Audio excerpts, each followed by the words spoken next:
Hello, my name is Chloe Tonis, and thank you for tuning in to this week's episode of Bite-Sized Cybercrime, the podcast where we discuss all things cybersecurity in bite-sized episodes. Today we will be discussing a topic that is rather scary, which is Stalkerware. Stalkerware is a more colloquial name for apps that are installed on someone else's device to track them and their activities. But instead of that data being sent to hackers, it's sent to a person who installed the app, who usually is not exactly a master hacker. However, I still do count this as a subcategory of spyware because the data is sent to the people who developed the app.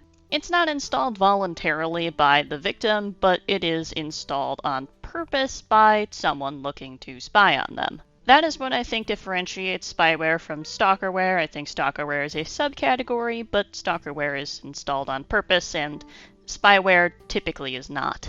These types of apps may have what some people consider to be a legitimate purpose, such as parental control, but they can definitely be abused by people who have physical access to other people's phones, like an abusive spouse trying to track their partner's location and read their messages to control who they communicate with. These apps are also typically given a lot of access to the devices they are installed on, and can be hard to detect and remove by the layperson, and therefore are prime targets for data breaches. One of these apps, known as LetMeSpy, was breached, and that is what we will be discussing today. As I just summarized, LetMeSpy is an Android phone tracking app installed on about 236,000 devices. It's touted as a mobile monitoring app used to keep tabs on your kids and employees. I don't know how ethically justified that employees part is, but well, like I said, there can be more sinister purposes for installing this type of application. LetMeSpy has access to text messages, call history, and even precise real-time location data on people with the app, usually unknowingly installed on their device. On June 21st, people logging into their portal app to check on their kids, spouses, or employees' whereabouts were greeted with a message stating that a security incident occurred involving obtaining unauthorized access to the data of its users.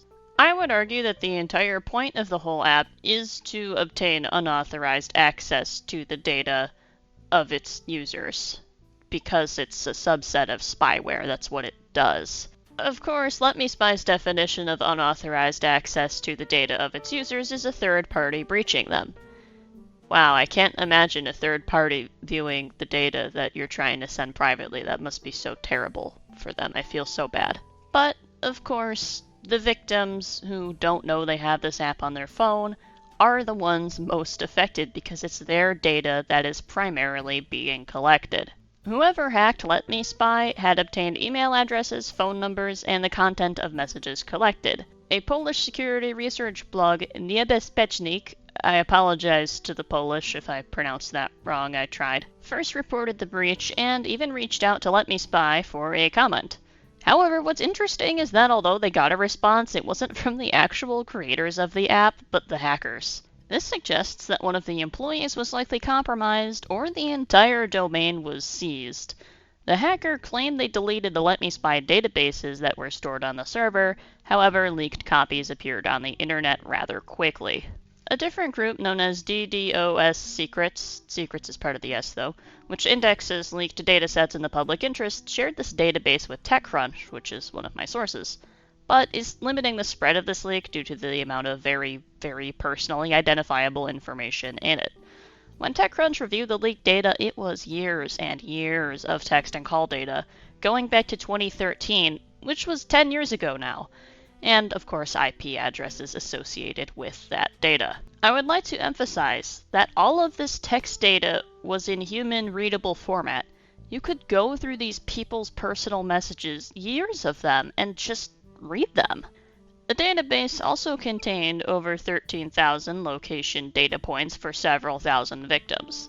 This data actually tells us a majority of the victims are in the United States, India, and Western Africa. Unfortunately for many of the stalkers, their data was not safe either. It wasn't as extensive as the victims, but information on whether a free or paid plan was revealed, as well as their email addresses and IP information, which if you're not careful could be used to identify you. In fact, Maya Arson Crimu, who became well known for linking the no-fly list in a blog post featuring a plush of the Scarlet and Violet starter Pokemon Sprigatito, I'm not kidding, received a copy of some of the leaked data and identified the email addresses of many US college students using the Stalkerware. And I gotta say, college students likely don't have kids old enough to have phones or employees to spy on, so take from that what you will. I have linked her blog in my sources. She goes over the dump data without revealing any of the personal information on the victims if you want to know a little bit more about the contents. LetMeSpy notified law enforcement in Poland and the Polish Data Protection Authority about the breach, but it is unclear if the victims who were spied on will be notified or even if they can be. If they will, I certainly don't think LetMeSpy is going to be the one to do it. But it creates a potentially terrifying and unsafe situation if victims were to be notified. But at the same time, wouldn't you like to know if you were being spied on by someone you thought you could trust? So, what exactly can be done about apps like these? LetMeSpy won't appear on the victim's home screen, so it will be hard to detect. In fact, it was actually disguised as regular old boring system apps. Since this was an Android app, switching on Google Play Protect can help prevent the download of or warn you of malicious apps that have been downloaded. This may not work for all apps, especially smaller, newer ones, but it can weed out anything installed on your device that you may not be aware of. Finally, the goal of the attack remains unclear. It could be an act of hacktivism to take down the app, considering the databases were supposedly deleted and the website remains in a sad, broken state. However, some data was made publicly available, although others are trying to limit the spread of that data. Thank you to TechCrunch, Dark Reading, and the Hacker News for reporting on this case, and of course to Niebezpiecznik for first discovering the incident. Most importantly, though, thank you for tuning in to this week's episode of Bite Size Cybercrime. My name is Chloe Tonis, and until next time, stay secure.